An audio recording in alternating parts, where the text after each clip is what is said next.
Hello, welcome to the special report, your news and views program about geek gaming culture on the internet.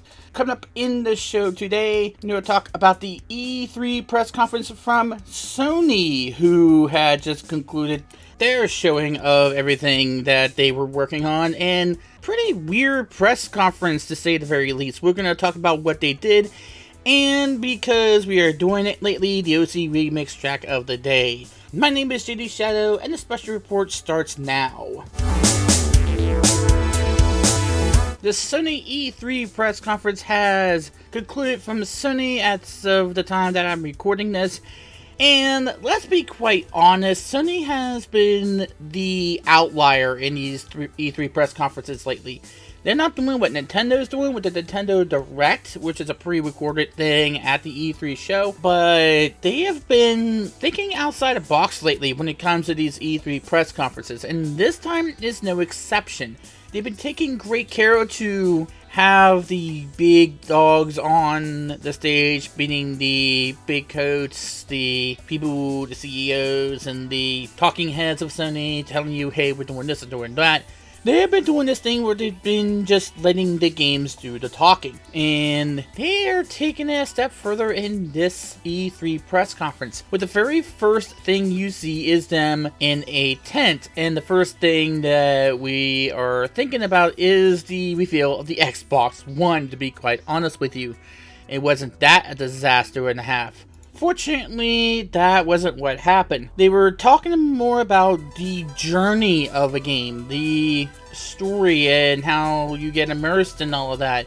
And I thought they were going to do the entire press conference in that particular setting, and that would have been kind of a nostalgic way to do it. I mean, it's not as if they haven't done that in the past. Everybody remembers the $2.99 thing for the PS1, and yeah, we'll get to that little tidbit later on, because I'm pretty sure everybody noticed it in a particular trailer for a particular remake. However, the big thing that they revealed first was, of course, The Last of Us Part 2. And after that, they went into the main hall after something that felt a little bit weird. Now, I'm not sure if this was on all the feeds, but at least on the PlayStation official feed, they went to some sort of desk in which they had an intermission while the people moved from that tent, that church-like setting, into the main hall. And I'm not sure if that was in the entire feed. I'm pretty sure that it was in the PlayStation feed, the official PlayStation YouTube channel. It felt weird that there was like, okay, we'll take a little break, we'll take a little breather, and then we'll come back and we'll finish the show. Also, during the show, in between game trailers, you saw what amounted to little creatures, little characters that were trying to play instruments, and they were failing miserably to try to actually come up with some sort of melody. I wish it would have came up with a point to all of it, but be it as it may, it didn't really amount to much. I wish they would have had a point to all of that, but it was funny in and of itself. I just wish they would have a point to it. And before anybody does say anything, no, they did not tout anything that had to do with the system itself or something they were improving with PlayStation Plus, something that has gotten a little bit of controversy and a little bit of criticism as of late with the type of free games they were going to be putting out there. Although in that intermission, they did say that they were going to bring out Call of Duty Black Ops 3 for free for PlayStation Plus subscribers. I would hope that that is a sign that PlayStation or Sony is listening to that complaint. However, I would love for these game console manufacturers, when they come out with their press conferences, to say, hey, we're going to do something new with the system. We're going to bring out a brand new feature. We're going to bring out a new patch and it's going to do all of this stuff, or something that we have to look forward to with your system. And I don't think they had actually done that. I don't think any console manufacturer has done that yet. We still have Nintendo to look forward to, which might be the biggest news of a system, with their paid subscription model going to be coming out soon and how that's going to work out. But Sony and Microsoft, they didn't really tout much in the way of console improvements or new features. It would have been nice to have seen something like that, especially from Sony. It seems as though most, if not all, the console manufacturers seem to be happy where they are as terms of where they are as features within the system is concerned. It's all about the games from their first-party studios to second-party studios, special deals they have with third parties, and we'll get to that because there's a few small things that I do believe that Sony did here. Obviously, the first game, because it was in that setting, obviously they were going to be talking about The Last of Us 2. And it seems as though Ellie, the child that was immune to the cordyceps virus in the first game, is going to be more or less the main character in this game. We did not see much of Joel in this game, in this trailer. As a matter of fact, we didn't see him at all. It was like, what happened to him? Did he die? Did he get contracted with the virus? Is there going to be some place where he's going to be in the game? I'm not saying female protagonist is a bad thing. We'll get to that in a second. But the whole notion is he was an integral part of this story. He was an integral part of that whole narrative in the first game. So it's going to be kind of important to know where he is in this story, because right now we see Ellie, who is basically grown up, and we do see the first real gameplay footage of Last of Us 2. However, there is one other thing that is absent. Joel was one of them. The cordyceps virus. That was very much missing from that trailer. We did see the whole plan of whatever it is. We did see that in the first game, and now we're seeing it here in the second game, where there's all of these different factions who are trying to survive in this new world. But how is the cordyceps virus going to play into the narrative? How is it going to play into the mechanics?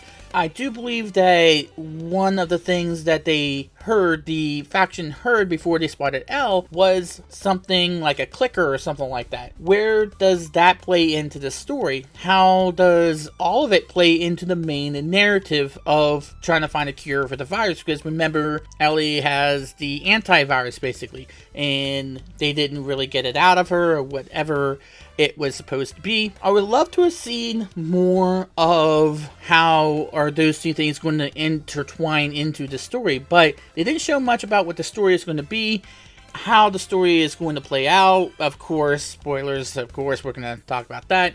We did get to see the crafting and the survival elements in the game, and the whole notion that you don't have to kill every single enemy you face, every single enemy that's on the screen. You just have to find a way to survive in the elements against everything that you face. And it doesn't have to be that you kill everybody. It's maybe you sneak past somebody, or you sneak past one of the cordyceps, you sneak past one of those guys, and it works just as well. Or you find some tools. They give you basically your own path. You basically give you the tools and like, okay, find a way to use these tools in order to survive. And it doesn't really care how you survive using those tools. So it's basically say, okay, what do you want to do? How you want to attack this? And it gives you several options, and that's how it should be in these games. It should be survival, and that's true survival horror, I think. It's a game I'm really curious about, and yes, I do want to know more about what the narrative's going to be. How are more of the characters from the first game going to interact with the games in the second game, and how is the virus going to play into this whole game? The next one we did see after they went to the main hall is Ghost. And I'm just going to call it Ghost because I'm not going to try to pronounce that other word. I'm not going to even try it because I'm going to butcher it, and you guys are going to tell me about it. I'm just not going to try it. But the lack of a HUD, otherwise there was the showing of the white aura on the enemies. I was guessing that's how you could tell that there was something you could do with them or to them. I did like the notion that you could see a shadow of an enemy and you could stab your katana into an enemy through one of the papers in the huts. It did kind of spoil a betrayal right away of the female that we see, and if they were going to reveal that right away, it's gonna be interesting to see just what exactly they're going to do with this story. Because if they're ready to do that, which to me would be seeming like a really big moment in the game, it's going to be interesting to see what else they would have in store with the story. And Sucker Punch, of course, the guys behind Infamous, if I recall correctly, that game is so much fun. Those line of games, I would like to see a new Infamous at some point, but they're working on this game and I would love to see more of it. Sucker Punch, terrific studio. You can tell by now that I think Sony did a great job with showing off these games, although they did do it in a way that was more akin to how they're doing it nowadays. These last 3 press conferences that they've done seemingly showing that they're taking a different approach to these E3 press conferences. We then saw a little bit of a game called Control that's from Remedy and 505 Games. They are known for something and I can't remember what right now. For the life of me, I just can't think of what they've done. I am so sorry, I forget what they've done. I know they're known for something extremely good, and that's why they were cheered when they saw when the audience, that is, saw the logos for those 2 studios. But I can't for the life of me remember what they did. Maybe I should do more research before I do these special reports. I do a lot of them, but that's the one that I didn't know anything about, and I wanted to get this done as soon as the Sony press conference was done. That way I could get my initial impressions out as soon as humanly possible. But Control looked as though it was stylish. The way that the woman is using telekinesis, her superpowers to float and to fly and to make things just go all over the place, and one of the hallways twists and turns. I like that, and I'm really curious to see more about this game. They didn't show that much of it, but I want to see more from this game. I want to see more of what this is all about. And then we see, oh boy, Resident Evil 2 Remake. This looks badass. I have only seen this trailer right now, and this is already going to be a day 1 for me. Holy hell, this looked awesome, just with the cinematics alone. Of course, we gotta see gameplay, we gotta see how the game's gonna play. The way that they presented the opening of the cinematic, I thought there's gonna be something that had to do with a comedy type game, where you see in the eyes of a rat who's trying to avoid getting crushed, and of course he gets crushed. And then we see Leon Kennedy, and that's when we saw, oh boy, we are getting the RE2 remake that was so much rumored that it was going to happen. And yes, of course, we get to see it happen, and wow. If the game's going to look as good as the cinematics, and I hope it does, because if it doesn't, then screw you, Capcom. It is going to look fantastic. And we got a release date in January. We got a release date. Let's hope they hold up to that. Let's hope they hold up to that, because that looks promising. That looks damn promising. Just go back and watch that trailer. Just go back and watch that trailer. Holy Christ. That looks amazing. Now, we also saw a weird trailer for some game from the creators of Rick and Morty, I think they said, called Trover Saves the Universe, where Bathtub Man decides to play a game in his bathtub, but then he gets electrocuted when the TV falls down into the tub. Yeah, how does that work out for you, man? How does that work out for you? They didn't show much about the game, but it does have that weird sort of humor that I'm assuming that Rick and Morty fans are used to, because it was made by the same people who created that title, if my memory serves me correctly of what they said. But I want to say that that was the only game that actually had a different sort of vibe to it, some sort of lighthearted vibe. Most of the games that was shown here had some sort of dark, gloomy vibe to them.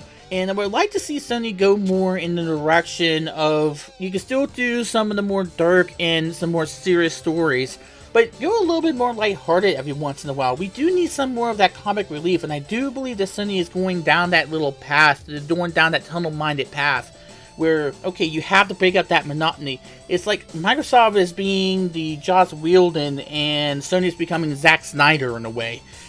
It's like, okay, it's good, but you gotta do something to break out that monotony every once in a while. You have to do some sort of different game in which You're going to hook those people who say, you know what, I'm good for like a lighthearted game, has a sense of humor to it, that is not all serious all the time. I would like for Sony to do more of that. That's the one thing, big criticism of Sony right now that I think I could have, is that most of the games are deep, serious storylines. And this game, Trophy Save the Universe, is going to be a breath of fresh air for Sony fans, because they're going to need to have that sort of break on the monotony of these serious storylines they've been seeing in all the games recently. We got another trailer for Kingdom Hearts 3, and wow, all of a sudden Square Enix is deciding, hey, we're going to show you every single little thing about Kingdom Hearts 3 we could possibly show to you. This one has the Pirates of the Caribbean as the main world they are showing you, although they do reveal Monsters Inc. is going to be a major part of this whole story. And no, I did not watch the Square Enix conference yet, and I'll have to do that at some point in the near future so I can see if they talked anything more about that. However, there is one thing that the PlayStation fans are getting for Kingdom Hearts 3.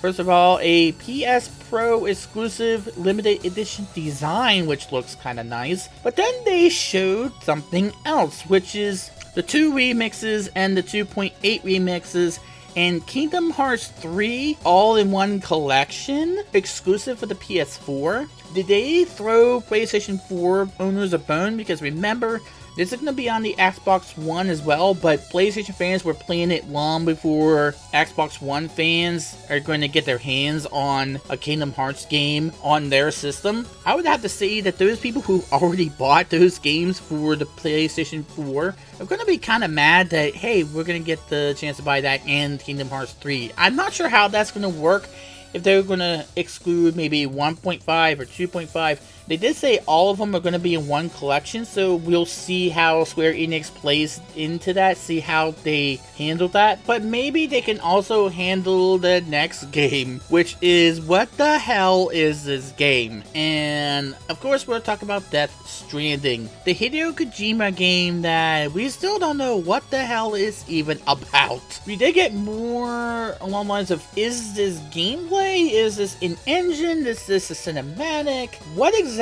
is going on here? What's the narrative? What is Norman Reedus trying to do? What is his point? What is his purpose? What kind of world is he in? Because in the end of the trailer, of course, you saw that there was maybe a invisible Velociraptor, I guess, because of all the footprints that you see at the end, an invisible one at that. But what is the story? What is the point of anything in this world? We still don't understand the story in any sort of way, because we don't know what the story is. Maybe that's the big mystery. Of course, it's this Kojima game, so you can no doubt think that he's going to put something very thought-provoking into all of his games. But what is the narrative? What is the story? We still don't get it. We just have more questions and answers. And of course, the whole concept of life and death and being born and dying and all this other stuff is still a question. What is the point of this? Because the first thing we saw was a baby being born, coming out of the womb for whatever reason. Like, what in the world? We saw a little glimpse of Nioh 2, which I don't really know much about that franchise at all, but apparently a lot of people do enjoy it because it got a lot of applause when they saw that Nioh 2 was announced. I don't know much about the franchise, so I can't make a fair assessment of that. But then the big ending was the reveal of gameplay for Spider-Man. This is something I'm excited about. This is something that I wanted to see. This had Arkham-style combat, but in a system that more fits what Spider-Man can do. The spider sense, the web slinging, the way that you're using the web in order to pull yourself to enemies, or vice versa, pull enemies to you, you do something to them. The wisecracking that Spider-Man does a lot of. The villains that we're seeing, Electro, Scorpion, Rhino, and did he say Alistair Smite at the end of that? I did not catch what name he brought up at the end of it. But yeah, the Arkham style of combat is one we've seen before, and it's something that I do believe that some people are not going to take lightly, but I do believe it fits this kind of game. It does fit a Spider-Man game well because they're seemingly putting it into a environment that it works in and to a particular character that it works for. Not to mention that in gameplay trailers, we're seeing that Spider-Man can stick enemies to walls with his web slinger and his web shooter, and the sequences that you had to go into in the Raft prison where Electro is breaking free all of these different villains that Spider-Man had put away.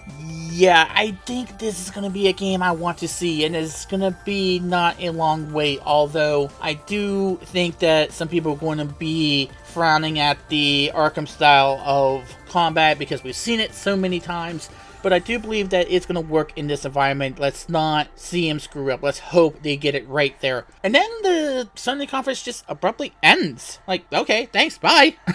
That was it. After a montage of what we've seen, that was it. So, yeah, the main games that I'm excited for are, of course, Last of Us 2. I want to see more of Control. I want to see what that has in store for it. I want to see what the hell Last Stranding even is. I'm excited for Spider-Man. And, of course, the Resident Evil remake. The Resident Evil 2 remake. Holy crap, that was amazing. More about the games. Again, this is Sony. They've been doing this for a couple of years now, where they just let the games do the talking and they stay silent. The big coach stays silent. I would like to see more in these E3 press conferences, them trying something new with the system itself. What sort of enhancements are you going to do with the PlayStation Plus system, with more features in your hardware or more features with the system itself, new interfaces, stuff like that. Come up with something new so we are not looking for the games alone. As much as the games are a big part, or should be a big part, this is also about your systems and also why we should be buying your systems and why it's better to play them on your system. And I do believe that both Sony and Microsoft need to do more about that. Microsoft did more about that than Sony did. The way they presented this whole E3 press conferences, I think it has to be an A-. And it's only A-, and not any higher because, yeah, I want to hear more about, okay, is there a PlayStation system software update coming up? Is there any improvements to the PlayStation Plus experience? What benefit do I'm going to have from the PlayStation Plus besides being able to play online with your games? What exactly am I going to look forward to that is not just a security update or whatever? Oh, and PS Vita? That didn't get mentioned at all. The VR did get mentioned in that intermission, and Beat Saber is coming to the PSVR. And that's something that I'm interested in now, because I've seen people play that, and I'm like, that looks pretty fun. It looks hard as hell, but it's pretty fun. So yes, that was a good press conference. I am a little bit nitpicky about a few things, but for what their presentation is like, they did come out swinging with a lot of good games that I am now interested in. Let's hope they deliver on them. That's going to do it for this edition of the Special Report. Thanks again for watching. If you like what you see, go ahead and hit that like button. Of course, subscribe and ring the bell to get notified of new content. Before I go, I want to give you the OC Remix track of the day. We're going to just go ahead and do this until someone says not to. Again, you know why we're doing this if you've been taking in the special reports these last few days. Oh, by the way, before we go any further, have you seen it weird that no one brought up the death of John Bain in these press conferences? I would have thought that somebody would say, hey, we've lost a huge voice in the video game industry, and pay some respects and just bring it up because it was a big loss to the game industry, regardless of how you felt about what some of those things he said. It was all for the good of the game industry, and I would have loved to see at least someone in these press conferences bring that up. So hopefully it's in one of the press conferences I missed. So yeah, but to honor the site for doing the OC Remix track for day, since that's what he did all the time on the content patch, because it's a Sony press conference, heard a great one from Gran Turismo 3 A-Spec. This one's from Level 99. It's called Lunar Dioxide Moon Over the Castle. My name is JD Shadow, and that just happened.